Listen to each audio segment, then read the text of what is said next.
Hello students, I am CA Arshita Rizwani from HR Institute of Studies. Today we will be continuing one of the very important chapter of your textbook, that is demand. In our previous video I have explained you what does demand mean and what are the factors that affect the demand. So just for the sake of revision, let me know what are the factors that affect demand. Yes, there are two major factors that affects the demand. One is price and the other is other factor. Other factor includes taste and preferences of consumer, income of consumer, substitute product, complementary goods, and expectation about future prices and size and the demographic profile of population. Students ये बहुत important chapter है ना, उसमें से answer भी बहुत important है. आज अपन एक और बहुत ही इंटरेस्टिंग चीज को पढ़ने वाले, that is demand function. Clear students, आज अपन पढ़ने वाले अबाउट डिमांड फंक्शन. अब कोई भी दो वेरिएबल का जो रिलेशनशिप होता है ना, उसको हम मैथमेटिकल फंक्शन के फॉर्म में एक्सप्रेस कर सकते हैं. फंक्शनल नोटेशन, दो वेरिएबल का रिलेशनशिप एक्स और वाई. सब अपन मैथ्स में भी क्या पढ़ते हैं, सपोज एक्स और वाई के बीच में क्या रिलेशनशिप है. अगर आपको बताना तो अगर मैं लिख रही हूँ 2x is equal to Y, मतलब 2 times x is equal to Y, तो यहाँ पे x और y के बीच में क्या रिलेशनशिप है कि जो y है ना वो x का 2 टाइम्स है. y क्या है, x का 2 टाइम. मतलब जैसे फॉर एग्जांपल x में बोल रही हूँ 10 है तो y कितना होगा 20. मतलब y क्या है, x का डबल है. तो अगर मुझे ये बात लिखनी है कि y x का डबल है तो वो मैंने क्या लिखा, 2x is equal to Y. मैंने x और y के बीच में जो रिलेशनशिप था उसको तो हमने एक्स और वाई के रिलेशनशिप या दो वेरिएबल के रिलेशनशिप को एक फंक्शनल नोटेशन से प्रेजेंट किया. तो ये मैं इसलिए बता रही थी. इसी तरह हम लोग जो डिमांड ऑफ गुड्स और उसके डिटर्मिनेंट्स, जो उसके डिटर्मिनेंट्स है, डिटर्मिनेंट्स ऑफ डिमांड. कौन से डिटर्मिनेंट्स ऑफ डिमांड बताओ जरा. अपन ने पढ़ा था ना, price, income of consumer, taste and preferences of consumer, price of related commodity, right? Related commodity मतलब substitute और complementary. उसके बाद expectation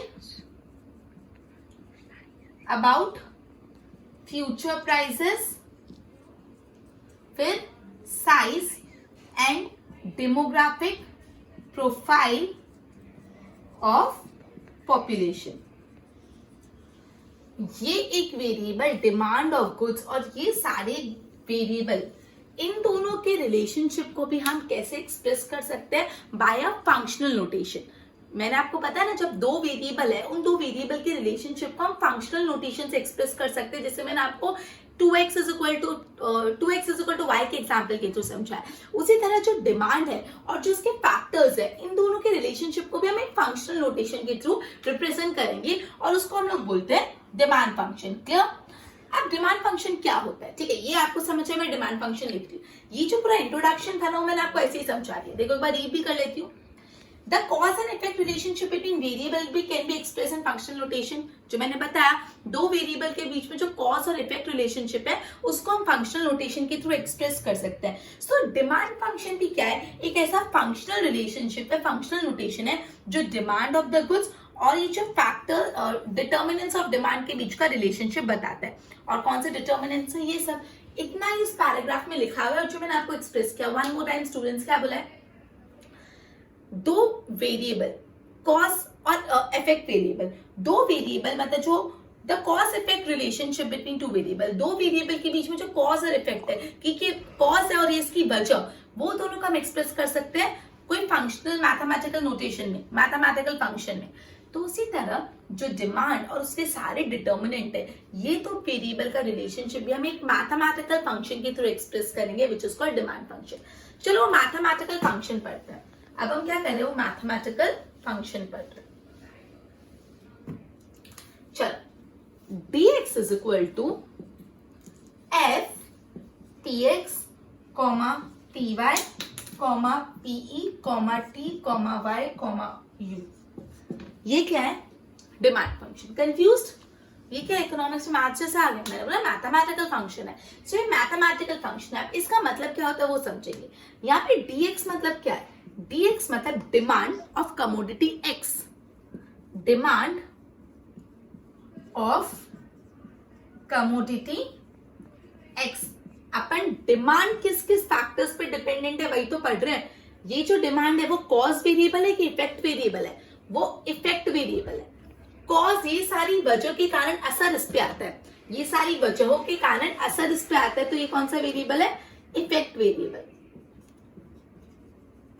और ये सारे जो वेरिएबल है वो कैसे है? कॉज वेरिएबल, है ना। अब एफ मतलब क्या है? एफ मतलब फंक्शनल नोटेशन। ये फंक्शन है ना, तो एफ होता है फंक्शनल नोटेशन, मतलब फंक्शन रिप्रेजेंट कर रहे इसलिए फंक्शनल नोटेशन। पीएक्स क्या है?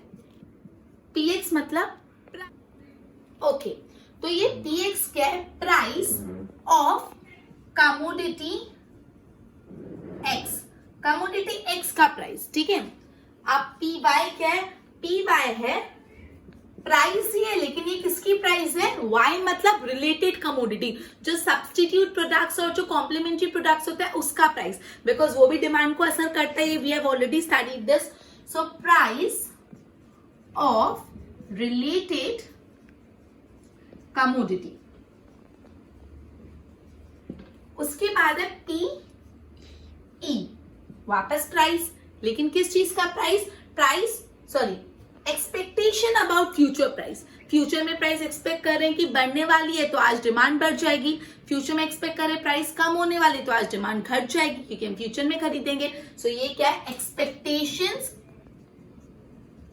About future price. अब टी, टी क्या है? Taste and preferences of consumer. Taste and preferences of consumer, taste and preferences of consumer भी इफेक्ट करते हैं डिमांड को, राइट। बाकी का यहाँ कंटिन्यू कर देती हूँ।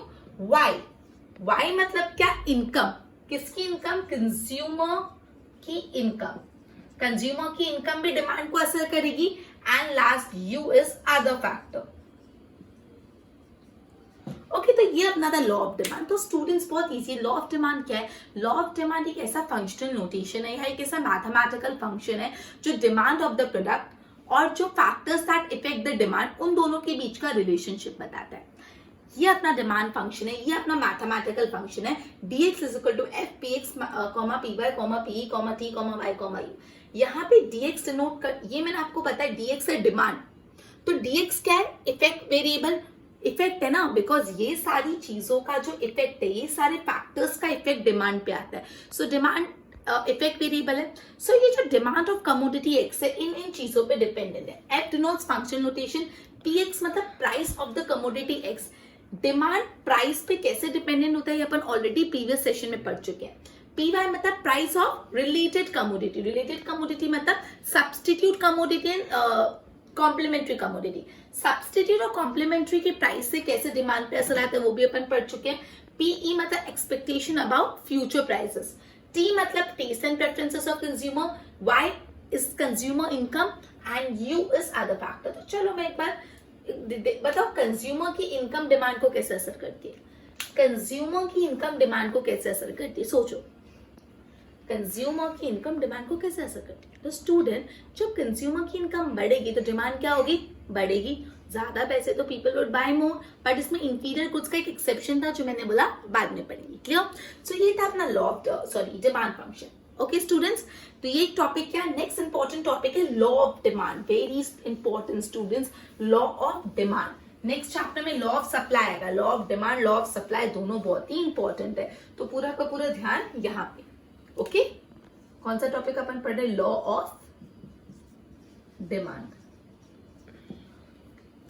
ओके, अब जब भी आप लॉ ऑफ डिमांड पढ़ते हो, मुझे वापस यहाँ पे ध्यान, ये डिमांड वो कौन कौन से फैक्टर्स पे डिपेंड होता है? एक तो प्राइस पे और दूसरा अदर फैक्टर। अदर फैक्टर में क्या क्या आता है अपन बहुत बार डिस्कस कर चुके हैं। Income of consumer, taste and preferences, expectation about future price. जब हम डिमांड फंक्शन पढ़ते हैं ना, तो हमको क्या करना है? ये चीज को कांस्टेंट रहने देना है। मतलब मानना है कि अदर फैक्टर्स कांस्टेंट रह रहे हैं, ये बदल नहीं रहे। ये क्या नहीं हो रहे? बदल नहीं रहे। तो अब मुझे ध्यान सिर्फ इन दोनों के रिलेशनशिप पे देखना है। मतलब जब भी आप लॉ ऑफ डिमांड पढ़ोगे तो keeping all other factor constant, ये लाइन हमेशा आएगी। जो लाइन लॉ ऑफ डिमांड का क्रक्स है, ये लाइन लिखना भूल गए ना तो पूरा लॉ ऑफ डिमांड ही गलत प्रूफ हो जाएगा। ये लॉ है, हम इसको बदल नहीं सकते। लॉ जैसा लिखा है वैसा समझना और लिखना है। तो ये बात याद रखना कि जो डिमांड है उसको असर करते हुए दो फैक्टर है, एक तो प्राइस और दूसरा अदर फैक्टर। जब भी हम लॉ ऑफ डिमांड पढ़ेंगे तो ये अदर फैक्टर को कांस्टेंट रखेंगे। कांस्टेंट मतलब ये फैक्टर में कोई बदलाव नहीं आ रहा, ये फैक्टर में कोई बदलाव नहीं आ रहा, सिर्फ डिमांड और प्राइस का रिश्ता समझना है। अब मैं इसको एक छोटे से एग्जाम्पल के थ्रू समझाती हूँ। मैं ये समझा रही हूँ कि दूसरे फैक्टर्स को कांस्टेंट रखना है। अगर कांस्टेंट नहीं रखेंगे तो क्या उसका असर आएगा, समझो।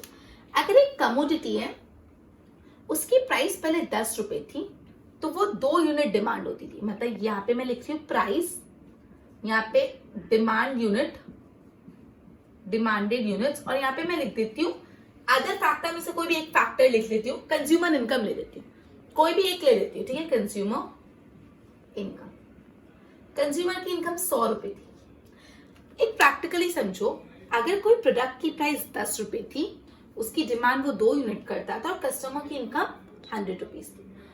अब क्या हुआ, प्राइस उसकी हो गई 20 रुपए, प्राइस हो गई 20 रुपए। तो कस्टमर ने सोचा कम डिमांड कर दो, महंगा हो गया, लेकिन कस्टमर की इनकम भी 200 रुपए हो गई।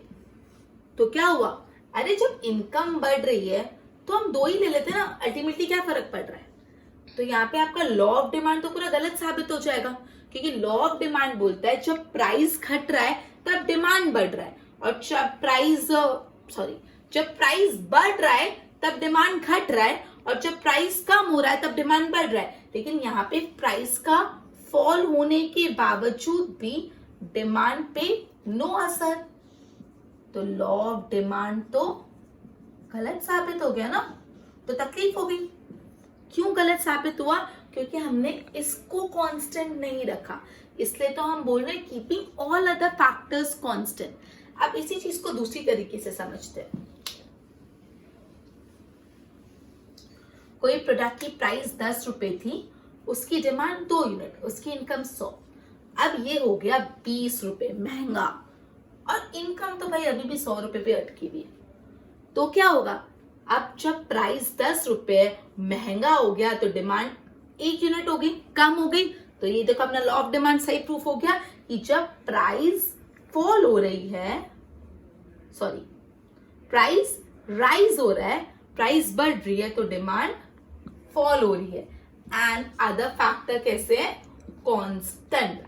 क्लियर, ये है लॉ ऑफ डिमांड की जब आप सारे दूसरे फैक्टर्स को कांस्टेंट रख रहे हो तब डिमांड और प्राइस के बीच में कैसा रिलेशनशिप है, इनवर्स रिलेशनशिप है। जब कोई प्रोडक्ट की प्राइस बढ़ रही है तो वो प्रोडक्ट की डिमांड घटेगी, और जब कोई प्रोडक्ट की प्राइस घट रही है तो वो प्रोडक्ट की डिमांड बढ़ जाएगी। सो ये लॉ ऑफ डिमांड है। मैंने बेसिक समझा दिया, अब टेक्स्ट बुक में क्या लिखा है वो पढ़ते हैं। ये बेसिक पहले माइंड में क्लैरिटी आनी चाहिए तो ही आप टेक्स्ट बुक समझ पाओ।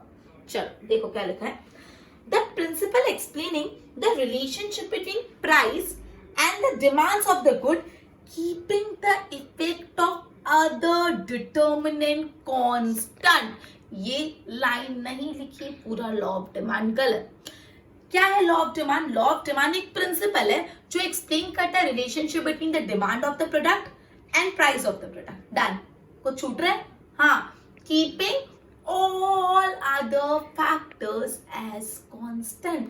जब दूसरे कोई भी फैक्टर में बदलाव नहीं आ रहा तब प्राइस और डिमांड के बीच में जो रिश्ता समझाता है वह प्रिंसिपल है, उसको लॉ ऑफ डिमांड बोलते हैं। So law of demand is a principle explain the relationship between the demand of the product and its price, keeping all other factor constant. Clear, in this price cost variable और demand effect variable, I think ये बहुत clear है। यहाँ पे demand क्या है, demand effect variable है, price cost variable है। कैसे, लर्न मत करो, ये बात लर्न मत करो, समझो। क्या बोला, प्राइस 10 से 20 रुपए अगर हो गई तो डिमांड कम हो गई। अगर क्या हुआ, प्राइस पहले बदला, कौन, प्राइस, तब डिमांड बदला ना, मतलब कॉज है, इसने तो सिर्फ असर दिया, एक्शन इसका था, रिएक्शन तो ये करेगा। प्राइस ने एक्शन किया बढ़ के तो डिमांड ने रिएक्शन किया घट के। तो यहाँ पे प्राइस कॉज है ना, इसने पहले स्टेप लिया, इसका वजह है, तो price is a cost variable. अब ये बेचारा असर तो दिखाएगा अपना, इफेक्ट वेरिएबल डिमांड है, लर्न नहीं करना, समझना है, क्लियर। उसके बाद ये लॉ ऑफ डिमांड किसने दिया था? Professor Alfred Marshall. किसने दिया था? Professor Alfred Marshall. और ये एक्सप्रेस करता है inverse relationship between price and demand.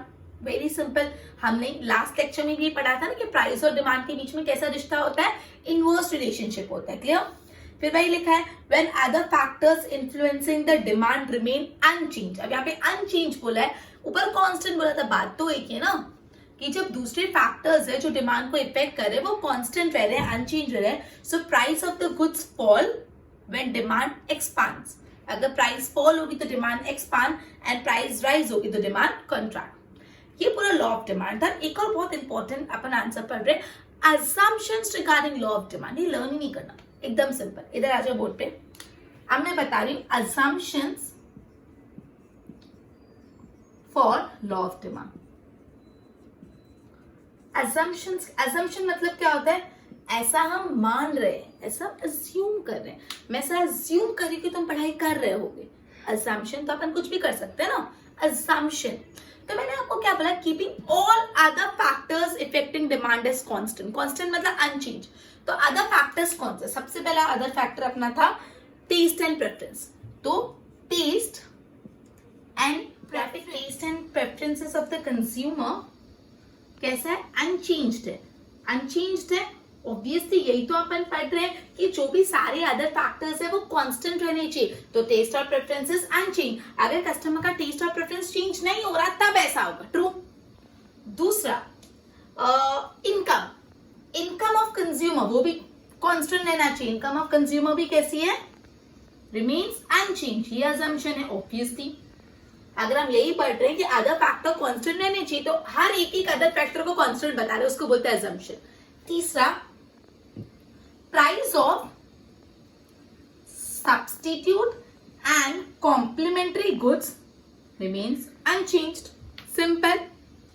Next अपना वो था कि एंटिसिपेशन अबाउट फ्यूचर प्राइस। तो जब हम ये लॉ ऑफ डिमांड पढ़ रहे हैं तो हमको ये मानना पड़ता है कस्टमर फ्यूचर प्राइस के बारे में कुछ एंटिसिपेट ही नहीं कर रहा।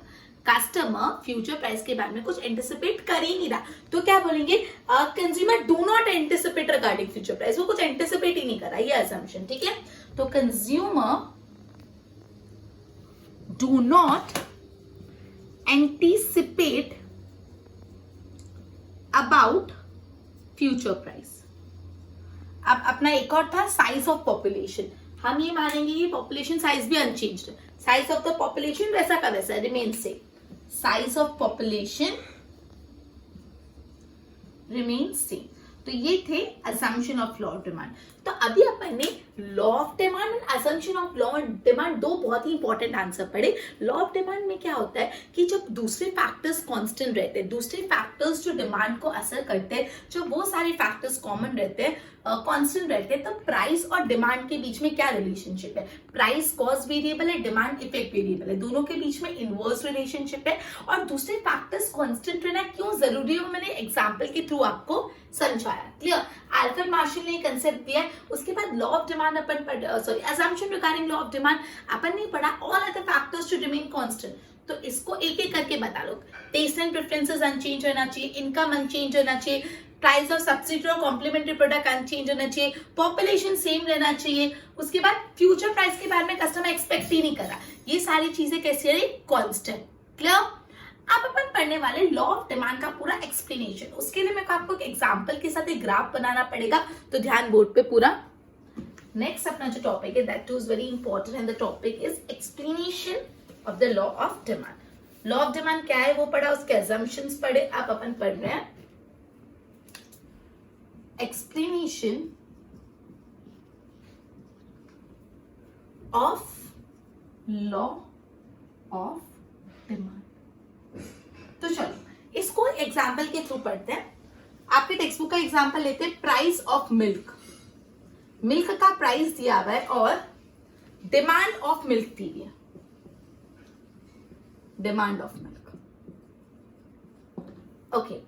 तो देखो पहले प्राइस ऑफ मिल्क है 50 रुपए, तब कितने लीटर, इन लीटर डिमांड है, इन लीटर, तो कितने लीटर दूध का डिमांड थी, 1 लीटर।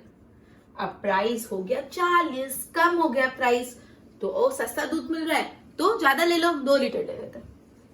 अब प्राइस हो गई 30 और सस्ता हो गया, 3 लीटर ले लो।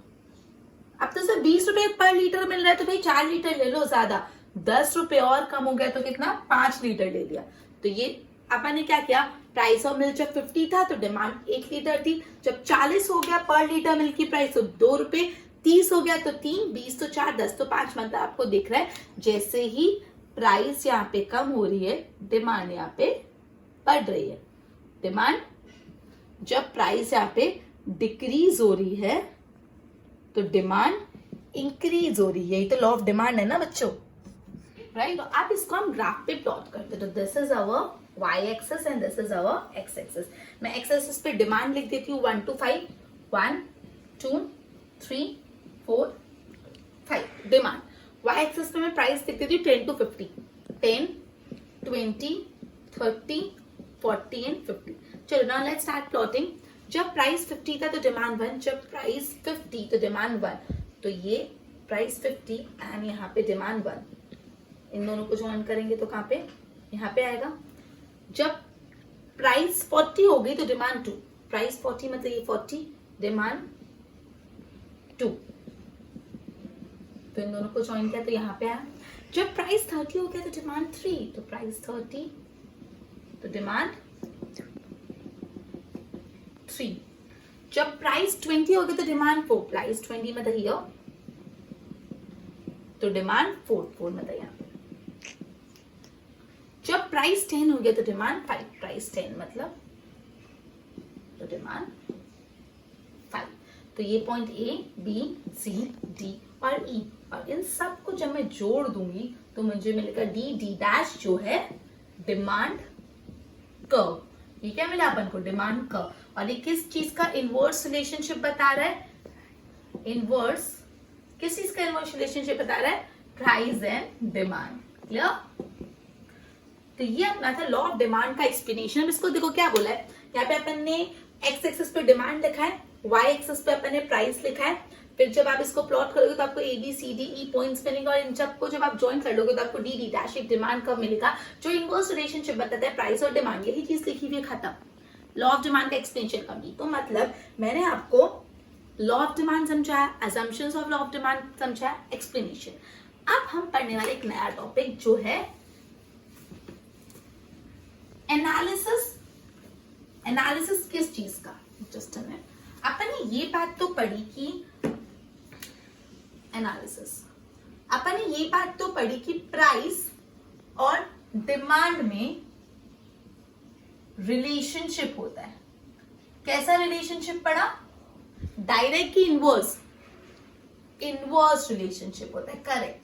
तो इनवर्स रिलेशनशिप क्यों होता है, अब क्या पढ़ना है, ये क्यों होता है इनवर्स रिलेशनशिप, सवाल है क्यों होता है। तो उस चीज का एनालिसिस पढ़ने वाले हैं कि why there is inverse relationship between price and demand. इसके लिए हमको 2 इफेक्ट पढ़ने पड़ेंगे, income effect and the other is substitution effect.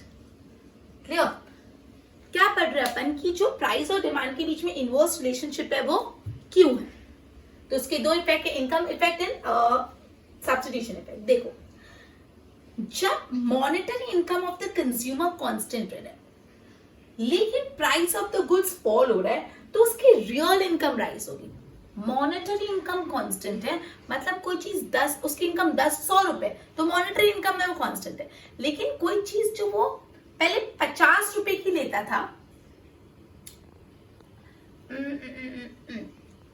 Income 100 रुपए, कोई चीज पहले वो 100 रुपए की लेता था तो उसका पूरे 100 रुपए उसमें चले जाते थे, लेकिन अब वो चीज होगी 50 रुपए में। तो अब वो क्या 2 वैसी चीजें ले सकता है। पहले उसकी जब इनकम, देखो यहाँ पे इनकम उसकी 100 रुपए थी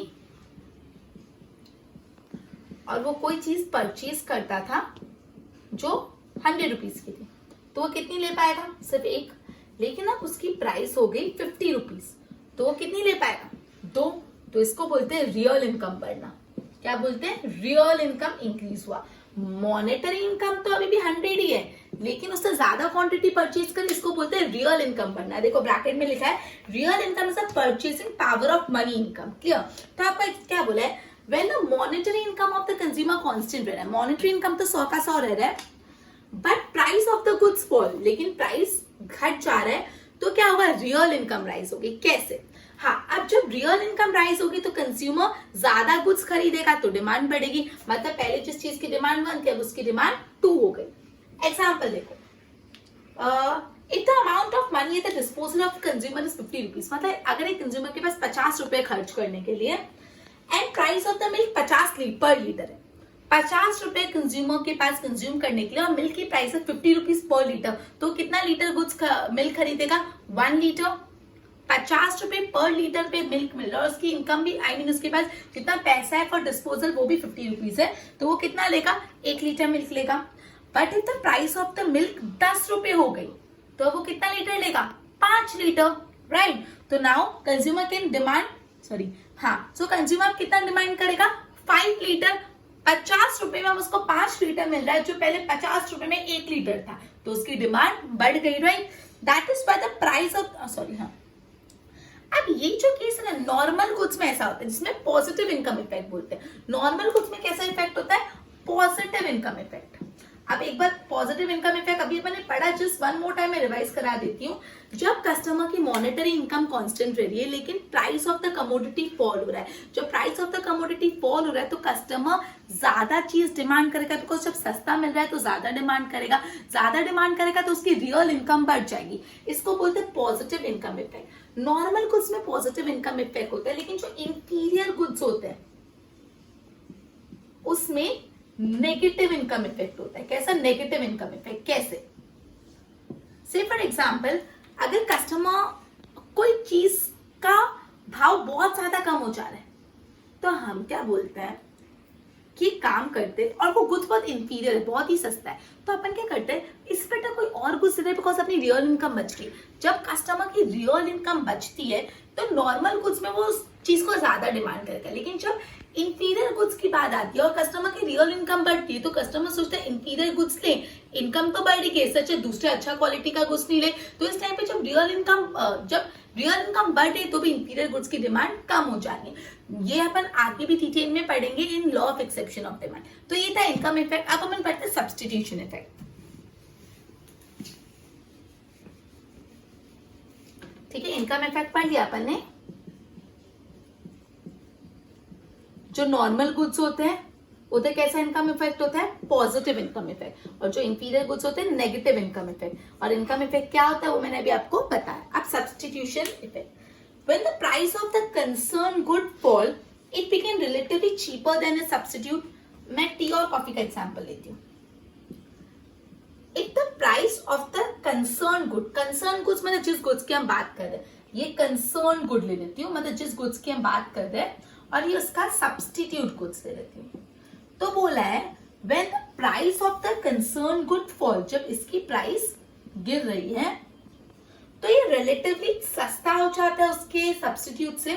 मतलब से फॉर एग्जांपल ये 10 रुपए का था, और से फॉर एग्जांपल ये भी 10 रुपए का। अब इसकी प्राइस हो गई 5 रुपए, और ये तो 10 रुपए का ही अभी तक। तो जब कंसर्न गुड्स की प्राइस फॉल हुई तो वो उसके सब्स्टिट्यूट से थोड़ा सस्ता हो जाएगा ऑब्वियसली। अब बताओ टी या कॉफी में से सस्ता कौन सा? टी। तो बोला जब कंसर्न गुड्स की प्राइस कम होती है तो वो उसके सब्स्टिट्यूट से थोड़ा सस्ता हो जाता है। Hence, consumer will reduce the consumption of substitute goods।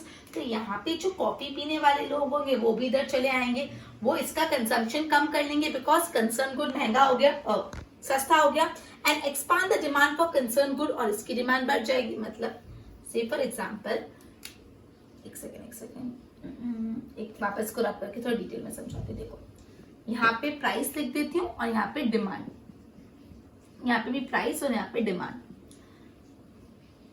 इसकी प्राइस 10 थी और ये 5 यूनिट्स डिमांड होती थी, 5 यूनिट्स। इसकी प्राइस 10 थी और ये सपोज 7 यूनिट्स डिमांड होती, एग्जाम्पल। अब ये कंसर्न गुड की प्राइस 5 रुपए हो गई और इसकी तो प्राइस 10 रुपए है, तो यहाँ पे 5 तो ऑलरेडी है। अब यहाँ के 3 बोल रहे भाई ये तो सस्ता हो गया, तो यहाँ के ये पहले 7 यूनिट के 3 यूनिट और यहाँ पे चले गए, 2 यूनिट और यहाँ पे चले गए, तो 2 लोग यहाँ पे और आते, तो यहाँ पे अब इसकी 7 यूनिट होगी और इसके 2 कम हो गए, तो यहाँ पे 5 यूनिट हो गई। मतलब इसकी डिमांड कम हो गई और कंसर्न गुड की डिमांड बढ़ गई। मतलब बोला है जब आपकी कंसर्न गुड की प्राइस कम हो रही है तो वो उसके सब्स्टिट्यूट से सस्ता हो जाता है, तो जो सब्स्टिट्यूट प्रोडक्ट कंज्यूम कर रहे थे वो लोग भी इधर आ जाएंगे, तो सब्स्टिट्यूट प्रोडक्ट की डिमांड कम हो जाएगी और कंसर्न गुड की डिमांड बढ़ जाएगी। क्लियर? इसको हम बोलते हैं सब्स्टिट्यूशन इफेक्ट। इसको किसका बोलते हैं? Substitution effect. एग्जांपल आपके टेक्स्ट बुक का देखते हैं। Between two variety of pants namely a pair of regular cotton terry cotton pants and denim pants, if the price of regular, अब देखो यहाँ पे इन्होंने पैंट्स और डेनिम पैंट्स के बारे में बोला, एक रेगुलर कॉटन की पैंट और डेनिम पैंट। तो बोल रहे हैं कि अगर if the price of regular pant की प्राइस कम हो गई तो that of denim pant remain the same, denim pant उतने का ही लेकिन कॉटन पैंट सस्ता हो गया। Then the consumer finds regular pant cheaper, तो रेगुलर पैंट सस्ती मिलेगी डेनिम पैंट से, and it will expand the demand of regular pant, तो रेगुलर पैंट की डिमांड बढ़ जाएगी। मतलब क्या बोला है? Regular pant denim pant, regular pant अगर थोड़ा सस्ता हो जाएगा तो कस्टमर को लग रहा है भाई ये डेनिम पैंट महंगा, रेगुलर सस्ता है, तो ये वाले भी इधर चले जाएंगे, तो रेगुलर पैंट की डिमांड बढ़ जाएगी और डेनिम पैंट की डिमांड कम हो जाएगी। इसको बोलते हैं सब्स्टिट्यूशन इफेक्ट। क्लियर? सो ये 2 इफेक्ट पढ़े। अपन क्या पढ़ते हैं? What are the analysis, that is price और जो डिमांड ऑफ द प्रोडक्ट है उन दोनों के बीच में इनवर्स रिलेशनशिप क्यों होता है, इनवर्स रिलेशनशिप क्यों होता है वो पढ़ रहे। तो उसके लिए अपन ने इनकम इफेक्ट और सब्स्टिट्यूशन इफेक्ट। इनकम इफेक्ट क्या था? जब कस्टमर की मॉनेटरी इनकम सेम रह रही है लेकिन प्रोडक्ट का प्राइस कम हो जा रहा है तो उसकी रियल इनकम बढ़ जाएगी और प्रोडक्ट की डिमांड बढ़ जाएगी। सब्स्टिट्यूशन इफेक्ट में बोला है कि कंसर्न प्रोडक्ट है उसकी प्राइस कंपैरेटिवली कम हो गई तो सब्स्टिट्यूट वाले भी काम पे आ जाएंगे यहाँ पे, तो उसकी डिमांड बढ़ जाएगी, मतलब कंसर्न प्रोडक्ट की। तो ये था एनालिसिस। तो स्टूडेंट्स आज अपन ने काफी इंपॉर्टेंट पॉइंट्स कवर अप किए। अपन ने डिमांड फंक्शन पढ़ा, अपन ने लॉ ऑफ डिमांड पढ़ा, assumption of law of demand पढ़ा, explanation of law of demand पढ़ा and reason for the inverse relationship between the price and demand. ये 2 पेजेस थे लेकिन काफी इंपॉर्टेंट पॉइंट थे। 5 इंपॉर्टेंट टॉपिक अपन ने पढ़े। नेक्स्ट जो टॉपिक है exception of law of demand वो भी बहुत इंपॉर्टेंट है, वो अपन नेक्स्ट सेशन में कंटिन्यू करेंगे। Till then good bye.